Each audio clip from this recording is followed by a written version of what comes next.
lembaga-lembaga lain. Saya kira kepedulian itu yang kita apresiasi dan harapan kami kita punya visi ya, visi kebudayaan ke depan yang sama gitu, dan ada semacam nanti taruhlah kita menghargai keberagaman organisasi budaya yang selama ini telah aktif ya, tanpa berpretensi lebih baik dari satu dengan yang lain, tanpa menghilangkan satu dengan yang lain. Ada semacam forum bagi mereka-mereka yang peduli budaya bangsa ini, dan kekuatan inilah yang menjadi suatu sinergi nanti untuk mengembangkan agenda budaya ke depan, yang tentunya itu agenda itu adalah merupakan domainnya mungkin imamnya itu pemerintah yang di bidang kebudayaan siapapun mereka ya, tapi stakeholder budaya ini harapannya bisa berkembang bersama seiring dengan program-program pemerintah. Saya kira itu, dan beliau-beliau yang hadir ini adalah yang termasuk yang komit dan yang baik pada acara-acara ini. Silakan. Sebetulnya keberadaan saya di sini saya kira sama, kita semua berada di sini karena kita semua dalam kondisi yang prihatin dengan keadaan Indonesia, terutama masalah kebudayaannya. Jadi berangkatnya adalah bahwa saya melihat bahwa keadaan ini sudah sampai sebegitu memprihatinkan, akan tetapi tetap optimis, tetap berpikir positif, tetap mempunyai harapan.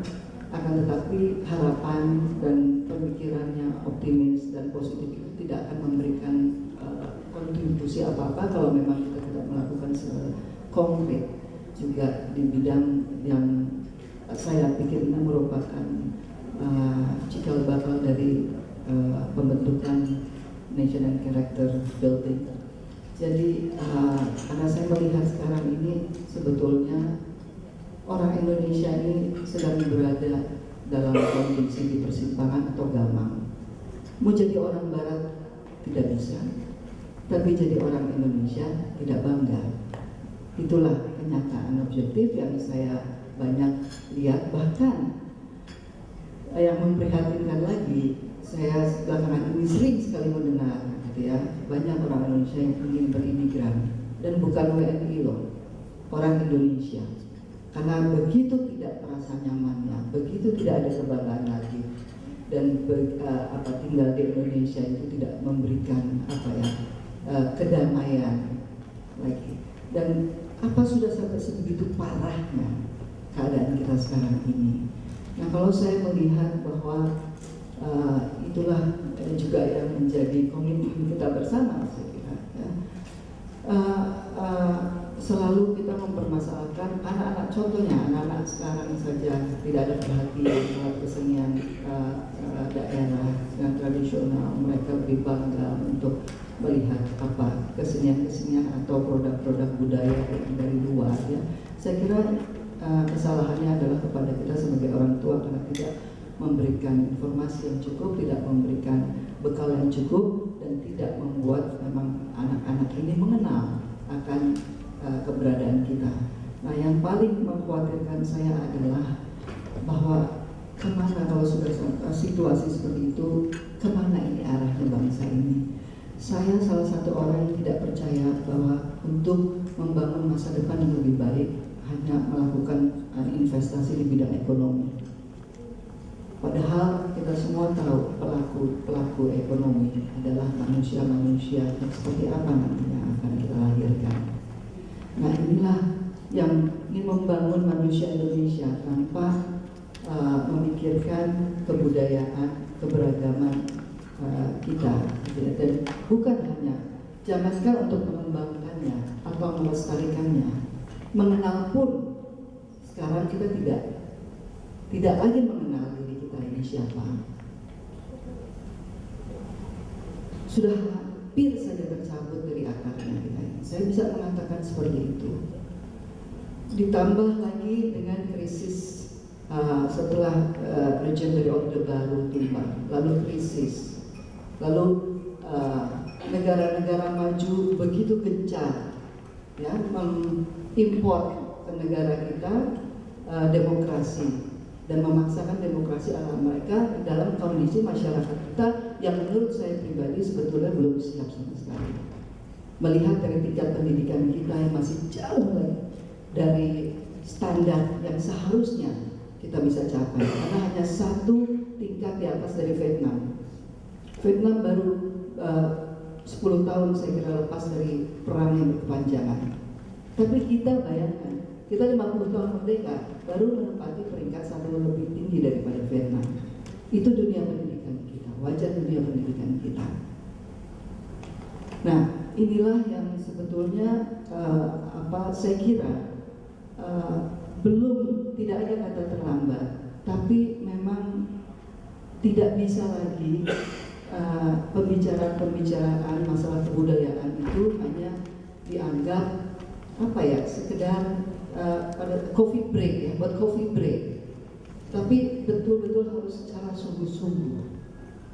Ini kita bukan hanya dibicarakan, dipikirkan, dan yang lebih penting lagi adalah langkah konkret apa yang harus kita ambil ke depan.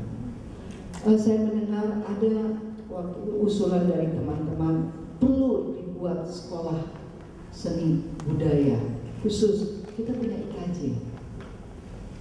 Ya, menurut saya dengan keterbatasan yang ada di IKJ, sekolahnya udah buruk gitu ya. Tapi dia survive dan melahirkan seniman-seniman yang akhirnya bisa membawa nama Indonesia ke dunia internasional. Tapi adakah yang memperhatikan IKJ? Memang saya tidak mengatakan bahwa kita perlu dibuat sekolah budaya, tapi apakah dengan luasnya negara kita, jangankan sekolah seni budaya, sekolah yang wajib untuk belajar aja udah mau ambruk. Daerah Purwakarta yang hanya 1,5 jam dari Jakarta, itu anak-anak sekolah yang akhirnya sekolahnya direnovasi oleh Mas Imam Prasojo. Dia tidak lagi, bangku ini sampai berada di luar, di koridor sekolah. Karena Ethernet di dalam sekolah itu sudah mau ambruk. Jadi mereka khawatir pada saat proses belajar dan mengajar yang langsung itu akan ambruk. Lalu mereka pindah ke koridor sekolah. Sudah pindah di koridor sekolah pun masih pakai payung. Loh, kok di koridor sekolah pakai payung? Saya pikir takut kehujanan, ternyata enggak. Payung itu untuk protection, supaya tidak kejatuhan ke Ethernet. Bayangkan, sebegitulah kondisi kita. Nah, saya kira kenapa sekarang otonomi daerah ini sudah ada. Belajar dari pengalaman saya mengunjungi sekolah-sekolah di Jepang, ada memang hal-hal yang masih tetap harus berpacu pada sentral keputusan pusat. Akan tetapi daerah juga mempunyai otoritas yang besar untuk mengembangkan daerahnya melalui pendidikan, dan tentunya apa yang disesuaikan dengan kondisi setempat. Nah, sekarang bahasa Inggris sudah menjadi bahasa yang wajib, boleh dikatakan ya, setelah bahasa Indonesia. Lalu bagaimana dengan bahasa-bahasa daerah? Saya melihat di daerah-daerah belum semua sekolah-sekolah yang mewajibkan bahasa daerah menjadi bahasa. Lalu juga kesenian daerahnya. Padahal saya pikir kalau dijadikan sebagai ekstrakurikuler itu sangat sekali efektif untuk mendidik anak-anak kita agar jangankan bangga, mengenal aja terlebih dahulu. Kalau dia sudah mengenal, lalu nanti tumbuh rasa cinta dengan sendirinya. Nah, inilah yang saya kira memang tadi ya Ibu Edi, terima kasih mengingatkan saya, koordinasi antar departemen itu juga harusnya tidak lagi hanya berpikir untuk kepentingan masing-masing departemen dan kepentingan. Tapi kalau kita sudah bicara dalam skop nasional dan kepentingan masyarakat luas, saya kira harusnya kendala-kendala birokrasi atau kepentingan individu itu harus menjadi nomor 1000 gitu ya.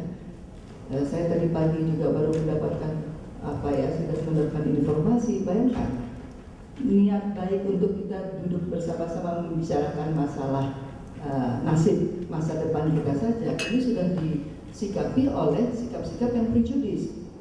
Dianggap, wah ini hanya ingin memikirkan budaya Jawa, ini hanya akan promosikan budaya Jawa, hanya untuk melestarikan kebudayaan Jawa. Bagaimana sampai tadi ya kita masih sempat bicara, saya dan Pak Lulu dengan Ibu Edi, untuk menentukan tanggal Kongres Kebudayaan aja menjadi masalah. Apa iya kita untuk cari tanggal aja susah, bagaimana membicarakan masalah yang lebih besar lagi? kenapa juga saya kira saya berada di sini, karena saya tetap berpikir positif dengan setiap bahkan yang tadi dikatakan oleh Mas Jaja, seorang Dirjen Migas memikirkan masalah kebudayaan, ya. Nah ini yang perlu juga diapresiasi, ya tentunya mudah-mudahan ini juga bisa diapresiasi oleh semua pihak, karena jangan sampai pada akhirnya ini merugikan untuk kepentingan bangsa dan negara yang lebih besar, yang lebih mendasar. Karena saya kira hanya mengandalkan pemerintah saja tidak mungkin dengan persoalan yang sekarang begitu kompleks dan begitu besar kita hadapi. Jadi partisipasi masyarakat, setiap komponen masyarakat untuk secara konkret, ya, memikirkan dan juga membantu di dalam proses arah kemana ini bangsa dan negara ini, khususnya melalui kebudayaan ini akan ada, ya. Karena saya kira inilah yang terpenting yang mungkin yang ingin saya sampaikan. Mudah-mudahan nanti saya bisa terlibat lagi dalam sarasehan ini, dan sore saya masih harus kembali untuk mengisi juga acara ini. Dan selamat bersarasehan, mudah-mudahan betul-betul apa yang niat baik dan usaha baik sekecil apapun yang memang sudah kita lakukan ini akan bermanfaat dan menjadi barokah, menjadi amal ibadah buat kita semua dunia dan akhirat kita. Amin. Amin. Assalamualaikum warahmatullahi wabarakatuh. Tentu itu tidak gampang, apalagi kalau kita melihat bahwa Indonesia itu terdiri warisan budayanya terdiri dari sekian banyak suku bangsa, ratusan suku bangsa, masing-masing punya kekhasan kebudayaannya. Mana yang akan ditonjolkan dulu? Sudah tentu semua harus ditonjolkan, diperkenalkan pada khalayaknya sendiri. Jangan sampai kebablasan sekarang ini para kaum muda menjadi tidak kenal lagi terhadap khasanah budaya tradisinya, termasuk juga tidak kenal terhadap khasanah budaya modern yang serius, yang dihasilkan oleh simpulan-simpulan besar, ya. Kalau film Ismail, kalau di sastra Khairul Anwar, di Dharma dan sebagainya, tapi lebih suka yang sangat pop gitu, ya. Nah, ini semua membutuhkan upaya. Dan kalau di lahan industri budaya itu berarti semua memerlukan upaya penciptaan pasar, rekayasa pasar, supaya orang butuh kepada sajian yang isinya adalah kebudayaan Indonesia. Dan itu tentu tidak mudah, karena yang saya dengar saja di dalam industri sinetron misalnya, yang dipegang oleh industriawan di bidang sinetron ini adalah bikinlah sinetron yang rendah mutunya, karena yang rendah mutunya cepat laku, dan yang perlu kan lakunya itu. Bayangkan sulitnya medan pada saat ini. Jadi marilah kalau kita semua bahu-membahu untuk menghadapi keadaan yang menurut saya gawat ini, maka saya yakin kita bisa berhasil. Tapi itu harus tuntas, harus betul-betul dengan kemauan keras, dan di sana sini tentu membutuhkan backup dana yang cukup. Karena untuk membuat orang kenal pada khasanah budaya tradisi tertentu yang klasik misalnya, itu kan perlu upaya yang tidak sedikit.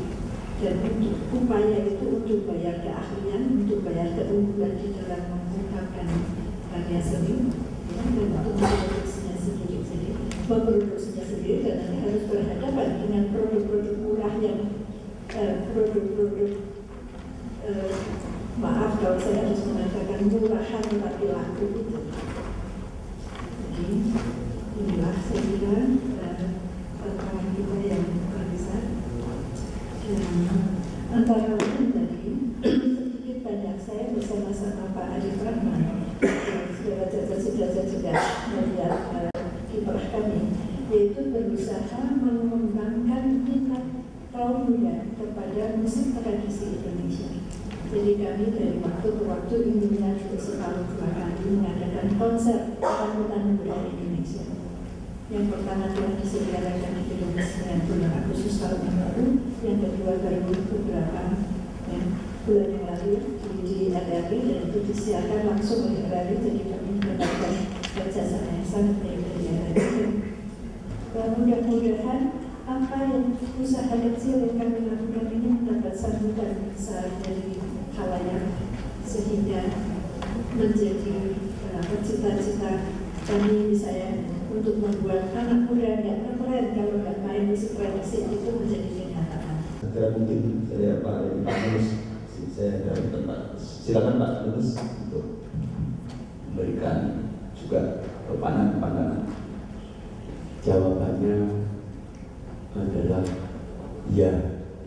Saya hari ini betul-betul merasa gembira, merasa bahagia karena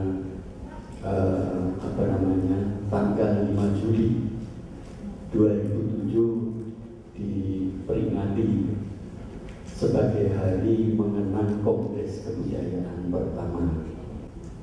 Kemudian saya melihat juga bahwa ini tahun 18 ini berada tepat di tengah-tengah antara dua peristiwa penting, 1908 dan 1928. Jadi tumbuhnya kesadaran berbangsa tahun 1908, tumbuhnya kesadaran tentang nasib kebudayaan ke depan 1918, kulminasinya diikrarkan tahun 28 dalam bentuk Sumpah Pemuda, yang salah satu dikatakan atau 3 dari sumpah itu sebenarnya ada 6 sumpah, tapi yang sering disebut dengan 3 sumpah kira-kira, yaitu kami Putra Garut Indonesia mengaku berbangsa satu bangsa Indonesia, bertanah air satu tanah air Indonesia, dan menjunjung tinggi bahasa persatuan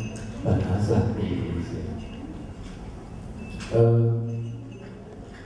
Jadi ini satu perjalanan pola pikir yang menurut saya seperti benang merah antara tahun atau peristiwa bersejarah 08, 1918, 26, dan kemudian puncaknya tentu proklamasi 17 Agustus 45 yang tentu saja itu merupakan satu istilahnya de facto dan de jure bangsa dan negara Indonesia itu lahir. Nah, bicara tentang tadi disinggung kondisi bangsa sekarang, menurut hemat saya memang sebenarnya landasan atau pola pikir bagaimana kita hidup dalam satu bangsa yang multi etnik itu sudah dibahas ketika Kongres 1918.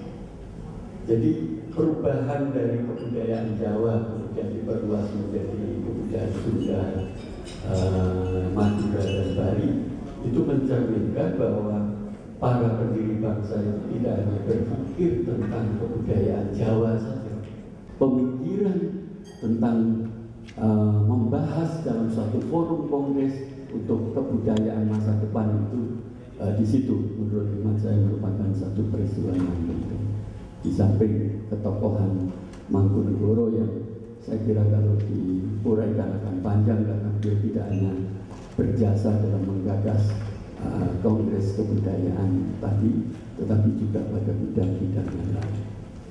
Nah, kira-kira perlu nggak ada semacam hari kebudayaan? Saya coba cari-cari negara lain itu punya apa enggak, apa tidak. Ternyata banyak juga. Di samping UNESCO sendiri itu juga menetapkan beberapa hari yang dikategorikan sebagai hari kebudayaan. UNESCO secara khusus memang menetapkan mengenai apa yang disebut dengan World Cultural Day. Itu tanggal 23 Mei. Jadi setiap tanggal 23 Mei itu oleh UNESCO ditetapkan sebagai hari kebudayaan. Ya, terima kasih Pak Nunus, karena nanti itu akan panjang lebar diuraikan Pak Nunus dalam secara sehat.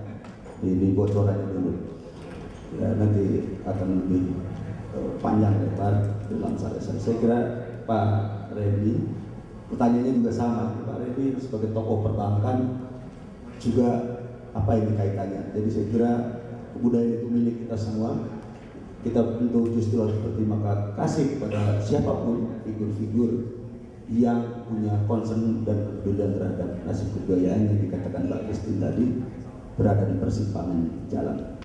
Sebelum saya bicara hal-hal lain, saya ingin bicara atau menanggapi apa yang dikemukakan oleh Pak Lulu tadi, dan kemudian ini tadi juga Pak Nunus bicara mengenai hari kebudayaan. Kalau Pak Nunus mengatakan bahwa hari ini beliau merasa gembira, saya gembira dan sedih. Gembira mengenai hal yang dikemukakan oleh Pak Nunus tadi, saya ikut bergembira. Tapi saya merasa sedih, dan sedih itu sejak tadi malam ketika saya dengar dari Pak Lulu bahwa Menteri Kebudayaan kita tidak menyetujui tanggal 5 Juli sebagai hari kebudayaan. Sedih banget saya. Alasannya katanya karena pada tanggal 5 Juli 1918 itu merupakan Hari Kebudayaan Budaya Jawa, atau kongresnya Kongres Kebudayaan Jawa. Perkara ini tadi bukan menterinya yang tidak menyampaikan, yang tidak setuju, tapi ada yang menyampaikan. Ya kok setuju menterinya sama bisian seperti itu? Kan berarti menterinya tidak punya pendirian. Pemimpin apa? Saya tidak tahu. Saya katakan pemimpin apa? Saya sebagai rakyat itu boleh loh mengkritik yang mengatur kita. Saya merasakan juga, saya mengatakan juga dengan pendirian. Kalau demikian halnya, maka Budi Utomo tahun 1908 itu juga harus ditolak dong. Ya. Nah itu karena itu kenapa? Pada waktu itu orang-orang Jawa. Kalau menurut saya tanggal 5 Juli 1918 itu embrio. Dan itu merupakan pengembangan seperti juga ditulis di sini dari pemikiran-pemikiran lahir dari derivatif lah dari 1908 Budi Utomo itu. Nah ini kemudian akan dilanjutkan dengan Sumpah Pemuda tahun 1928. Itu kalau sudah Sumpah Pemuda kan berarti segala yong itu ya kumpul jadi satu lalu bertekad oke, Indonesia. Saya melihat bahwa kelanjutan dari Sumpah Pemuda tahun 1928 itu adalah Sumpah Indonesia. Kapan itu Sumpah Indonesia? Sumpah Indonesia itu adalah tanggal 17 Agustus 1945. Itu Sumpah Indonesia. Jadi artinya bukan para pemudanya saja, tetapi juga semua mulai dari kakek-kakek, nenek-nenek, pemuda, semuanya lah. Itu Sumpah Indonesia. Cuma namanya tidak Sumpah Indonesia, tetapi Sumpah Indonesia. Isinya apa Sumpah Indonesia itu? Sumpah Indonesia itu isinya adalah mukadimah Undang-Undang Dasar. Saya minta maaf karena background saya juga seorang ahli hukum. Jadi saya juga lalu menyinggung yang bila ada aspek hukum, dan hukum bagaimanapun juga merupakan bagian dari kebudayaan, salah satu unsur dari kebudayaan. Nah, rasanya kalau kita ini makin lama makin meninggalkan Sumpah Indonesia yang diwujudkan dalam bentuk mukadimah Undang-Undang Dasar 1945. Makin lama makin jauh. Jadi kalau kita itu lalu tidak punya hari budaya, hari kebudayaan, apalah namanya, saya merasa apa pantas kita menyebutkan diri kita bangsa yang berbudaya. Saya tidak tahu lah tanggal berapa lah mau dikatakan sebagai hari budaya. Seandainya sebelum tahun 1918 ada kongres yang kebetulan kongres ini model budaya Bali, silakan. Itu kita terima. Oh, kita menerima pada waktu Sumpah Pemuda bahasa Melayu, bahasa kecil di antara begitu banyak bahasa-bahasa di Indonesia, kecil dibandingkan dengan bahasa Jawa, diterima oleh kita sebagai bahasa Indonesia. Bapak dan Ibu sekalian, kita ini apakah masih bisa dikatakan bangsa yang masih punya budaya? Kenapa saya ngomong begini? Saya pikir kok kita itu sekarang itu tinggal mempunyai sisa-sisa budaya. Rasanya kok begitu. Kita lihat saja lah misalnya di generasi muda. Di generasi muda ini tidak ada minatnya terhadap kesenian, mau belajar apa? Belajar menari. Ya kalau dia orang Jawa menari Jawa, kalau dia orang Minang menari Minang, kalau dia orang mana lagi lah, Kalimantan dia belajar tari Mando misalnya gitu. Nggak ada materi. Saya khawatir bahwa suatu saat kita itu betul-betul tidak berbudaya, ya, budaya dalam pengertian sempit adalah kesenian, ya, salah satu aspek kesenian. Ini saya melihatnya akan seperti itu. Oleh karena itu saya gembira sekali dan segera kemudian saya gabung sama Pak Lulu sama Bu Lis Sunarso untuk mengembangkan Puspo Budoyo, dan kemudian saya mencoba untuk mengumpulkan yang lain-lain. Akhirnya Bu Edi juga tampil main ketoprak bersama saya. Tinggal tunggu mainnya saja kapan, tapi nanti malam kita ada ketoprakan lagi. Kebetulan Pak Lulu sama saya juga ikut main. Nah, ini saya khawatir bahwa kita lama-lama menjadi bangsa yang sudah nggak berbudaya lagi, ya. Nah, saya khawatir bahwa suatu kali kita itu justru belajar dari orang asing mengenai kebudayaan. Kita lihat aja bahasa, Saya itu sangat sedih kalau saya itu harus mengoreksi konsep surat, ya, dari pegawai-pegawai saya. Bahasa Indonesia yang daruan. Jadi tidak heran kalau ada yang mengatakan suatu saat orang Indonesia belajar bahasa Indonesia dari Australia. Sebenarnya tentang jati diri Indonesia atau budaya Indonesia mungkin akan tidak adil jika sembandingkan dengan pengalaman hidup saya 3 tahun di Perancis dengan kebudayaan Indonesia. Setahu saya di Perancis ada namanya Le Socle Commun atau namanya nilai-nilai kebersamaan yang mengidentifikasi budaya Perancis itu apa. Ini menyambung perdebatan yang tadi dilontarkan oleh Mbak Christine Hakim tentang sekolah budaya. Kalau di Perancis, berdasarkan pengamatan saya, budaya itu ada sekolah-sekolah budaya École Desa atau École Conservatoire, tapi ada juga budaya-budaya Perancis secara general yang tadi digabung secara komun itu diajarkan di tingkat SD sampai tingkat SMP. Terus kedua, dari mulai SD mereka dibiasakan membaca literatur Perancis. Dari kemampuan mereka membaca sastra itu mereka punya banyak vocabulary. Kemudian ketiga itu mereka diajarkan bagaimana berretorika. Apakah di Indonesia juga diajarkan seperti itu? Sebenarnya tadi Mbak Christine hanya menyebut Perancis, tapi tadi saudara yang dari akademik tadi kan contoh soal bahwa konservatori Karawitan itu sudah lama sekali, tahun 50-an kita mulai pindah ibu kota di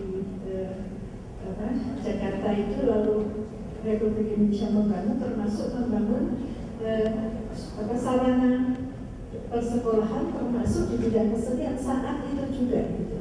Dan istilah Karawitan ini juga istilah yang memang berasal dari Jawa tetapi dipakai sebagai payung, istilah payung, istilah generik untuk menamakan segala bentuk musik tradisi.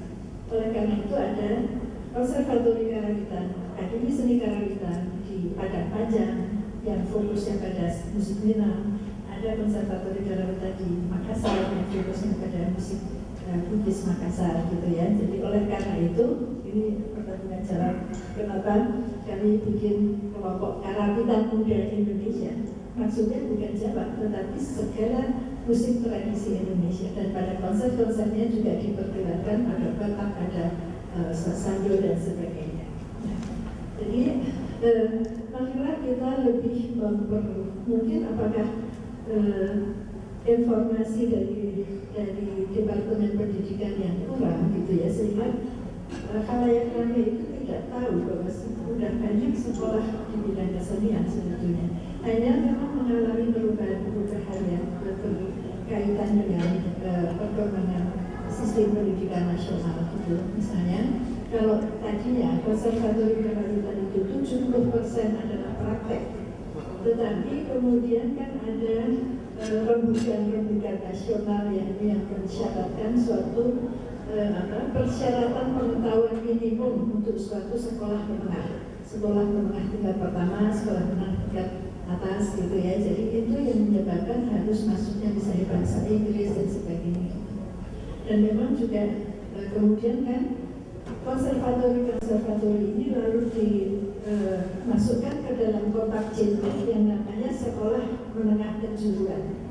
Ini juga satu di sana sini ada kendalanya gitu, karena jam-jam untuk praktek itu seringkali harus selalu berkurang dengan pemahaman mengenai kejuruan secara umum. Lalu jati dirinya memang tidak kelihatan karena sekolah menengah kejuruan ini ada kejuruan apa saja, listrik, ada kejuruan karawitan, ada kejuruan tari dan sebagainya, ada konservatori tari. Seniman-seniman yang menampak di jalur tradisi seperti karawitan Jawa, Bali atau Pedalangan dan sebagainya, komposer yang besar juga lahir dari sana. Jadi seorang Rahayu Supanggar itu komposer seni musik kontemporer yang sudah mendunia misalnya. Jadi cuman kita itu kurang informasi, saya kira ya, kita kurang saling memberitahukan ini. Nah, kemudian kalau Anda tanya jati diri kebudayaan Indonesia itu apa? Ini sama dengan Pak Edi Setia ya, namanya sama saya ya. Itu saya juga agak pegel terhadap ucapan-ucapan seperti Bapak itu tadi ya, selalu mengatakan kebudayaan Indonesia kan belum ada. Nah, Anda tuh pakai bahasa apa sih kalau bicara bahasa Indonesia kan? Bahasa Indonesia adalah salah satu bagian dari kebudayaan nasional Indonesia gitu ya. Dan kalau mau tahu pendapat lebih jauh, nanti jam 1 sidang pertama saya topiknya sudah bicara soal itu Pak. Jadi kita bisa bukan lebih jauh, tetapi intinya saya tidak setuju kalau dikatakan kebudayaan nasional Indonesia tidak ada. Jelas ada. Ada bahasa yang paling jelas. Ada Pancasila yang menjadi acuan nilai kita. Dan ada sejumlah sistem. Sastra Indonesia modern, seni rupa Indonesia modern itu tidak bisa dikembalikan ke suku-suku bangsa, mereka langsung menjadi khasanah Indonesia gitu. Dan nanti aja kita berdebat lebih banyak. Terus kemudian, jadi kebudayaan nasional Indonesia itu ada, meskipun adanya ini di dalam proses gitu, ya. Tentu itu boleh berkembang terus, bisa berkembang terus, kita bisa berkembang dengan menyerap dari luar, tapi juga kita bisa berkembang dengan menyerap dari khasanah budaya-budaya etnik suku-suku bangsa yang ada di Indonesia sendiri. Di situlah dinamikanya. Kalau tadi bicara tentang jati diri yang mana, secara nasional, karena Indonesia baru lahir, maka seluruh kebudayaan yang ada di bumi Nusantara ini dinyatakan sebagai kebudayaan bangsa. Kebudayaan bangsa adalah kebudayaan yang timbul sebagai buah usaha budinya rakyat Indonesia seluruhnya. Saya kira di kalimat ini juga mempunyai nilai yang amat dalam. berarti sebuah pengakuan bahwa seluruh kebudayaan bangsa, kebudayaan suku bangsa adalah kebudayaan bangsa, kebudayaan nasional, diakui semuanya. Dan inilah Indonesia itu tidak mengenal istilah minoritas, maju maupun terbelakang, semua itu setara. Kalimat yang kedua adalah bunyinya itu kebudayaan lama dan asli yang terdapat sebagai puncak-puncak kebudayaan di seluruh di daerah-daerah di seluruh Indonesia terhitung sebagai kebudayaan bangsa. Banyak sekali kata-kata yang diucapkan itu adalah kata-kata suku Melayu, Pak. Tapi kita katakan itu bahasa Indonesia. Banyak sekali kata-kata di dalam bahasa Indonesia itu berasal dari bahasa Jawa. Banyak sekali. Tapi itu sudah menjadi bahasa Indonesia. Seperti halnya juga bahasa Inggris, banyak sekali kata-kata yang berasal dari berapa 20% itu berasal dari Prancis, Pak. Bahasa Prancis itu sudah menjadi bahasa Inggris. Mereka katakan ini bahasa Inggris, tapi asal muasalnya enggak. Jadi ya perbedaan pendapat itu saya pada ada masalah, cuma saya tidak seberapa pendapat. Masalah masuk ke budaya asing ini juga sampai sekarang saya masih bilang, wah kita harus menolak kebudayaan asing, kita harus menolak segala macam budaya asing. Saya termasuk yang tidak setuju dengan budaya itu, karena menurut saya kebudayaan nasional itu bisa menjadi kaya oleh karena masuknya kebudayaan asing. Hanya saja yang positif. Tetapi apapun itu negatif atau positif sulit untuk dibendung, sulit untuk dibendung. Kecuali kalau memang kita sendiri mau menerima tidak. Tetapi kalau mau dipakai undang-undang itu tidak ada ya sekarang itu ketentuannya. Itu nggak mungkin. Ya. Kalau kita katakan apakah iya wayang orang, wayang kulit itu merupakan kebudayaan Indonesia? Rasanya kan enggak, Pak. Itu dari India itu. Tapi kita katakan ini kebudayaan Indonesia ini sekarang. Tapi itu kan serapan, itu kan penetrasi. Jadi menurut saya, kalau kita itu menulis secara a priori menolak seperti itu, rasanya kita tidak percaya. Hanya saja, apakah kita sebagai anggota masyarakat, sebagai anak bangsa, menerima ya kebudayaan asing yang negatif begitu saja kita terang. Nah ini terpulang kepada kita semua. Jadi menurut saya, friksi ini tadi ditemukan oleh Pak Mukhtar satu ya tadi ya. Kita mengenai masalah masuknya kebudayaan asingnya. Kalau menurut saya pilihnya begitu, Pak. Mengenai undang-undang kebudayaan, saya menyokong sekali kalau memang itu bisa segera secepatnya diundangkan. Hanya saya khawatir kurang mendapat perhatian karena di BA itu selalu perhatian utama itu undang-undang menghadapi tahun 2009. Berbagai undang-undang yang menyangkut ekonomi itu terlantar. Sedangkan undang-undang yang menyangkut ekonomi ini kan menyangkut perut rakyat, tapi terlantar karena yang didahulukan itu adalah undang-undang yang bernuansa politik. Ini yang saya khawatirkan. Tadi ada pertanyaan, apakah ada pressure politik? Siapa yang bertanya terhadap Puspobudoyo untuk Pak? Saya katakan tidak, tetapi seandainya ada, emangnya kenapa? Emangnya kenapa kita bisa keberatan? Sepanjang pressure politik itu kan positif untuk memajukan kebudayaan. Kenapa? Ya, kalau tapi tidak ada, Puspobudoyo ini tidak ada pressure, ya. Malah kalau menurut saya dengan sikap Menteri Kebudayaan seperti itu berarti dia tidak menyambut secara politik, Pak. Ya. Oh lah, itu ya. Kalau itu keinginannya hasil dari sini itu bisa menjadi suatu pressure. Ya, social pressure. Saya katakan social pressure, Pak. Ya. Nama lain aja lah. Ya. Terima kasih, Pak. Terima kasih. Kalau dulu nanti habis itu teman-teman yang tadi belum berguna, saya kira bukan berarti meskipun nanti kita mengakhiri konferensi pers, tapi saya kira bisa diskusi sambil makan siang. Ya, terima kasih. Terima kasih Pak Derajat. Barusan saya dapat SMS ya sampai 2 kali dari langsung Pak Menteri Sultan sendiri Pak Jerwate. Beliau akan datang dan akan membuka seminar ini. Jadi kita yang bagus sekali ya. Jadi beliau akan datang, akan membuka dan saya kira terus saya teruskan tadi ya. Jadi pembicaraan itu beliau itu menyampaikan ada yang seperti itu. Saya jangan sampai nanti beliau sendiri tidak upload tentang itu tidak masuk ya. Dia menyampaikan ada yang begitu ada ide seperti ini, ada kelompok lain yang menyoal itu, tapi beliau tidak dalam sisi kemenangan. Jadi saya kira kita melihat pembahasan tadi ya, kita melihat betapa banyaknya pemikiran-pemikiran, kegiatan-kegiatan ya, perbedaan dan segala macam. Saya kira kita lihat saja karena memang ini banyak sekali kegiatan budaya dan berbagai aspirasi dan lain-lain. Kalau kita cari perbedaannya akan panjang, saya lebih baik melihat itu persamaannya aja. Jadi kita anggap semua keberadaan yang ada itu yang kami anggap karena tidak bersinergi gitu ya. Kalau saya mengibaratkan seperti video sinetron itu ibarat setiap retak. Maka kita himpun semua ya, kita bentuk semacam forum ya. Apapun yang kita hargai ini, forum peduli budaya bangsa, kita tinggalkan dulu perbedaan-perbedaan itu sambil kita cari persamaannya. Lama-lama persamaan semakin baik dan insya Allah nanti ke depan peran budaya ini akan menjadi semakin penting ya.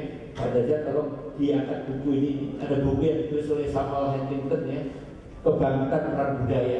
Diulas ini tokoh dunia ini mengulas bahwa ke depan itu memang yang atau ternyata selama ini yang berperan itu adalah bukan perkembangan kemajuan politik, ekonomi dan teknologi, tapi kebangkitan budaya, peran budaya itulah yang penting bagi kemajuan sebuah bangsa. Jadi bukunya ada di KIS, jadi saya senang sekali baca buku itu dan artinya upaya-upaya yang kita lakukan itu sudah sejalan dengan pemikiran. Saya kira itu mengenai Puspa Budaya sendiri.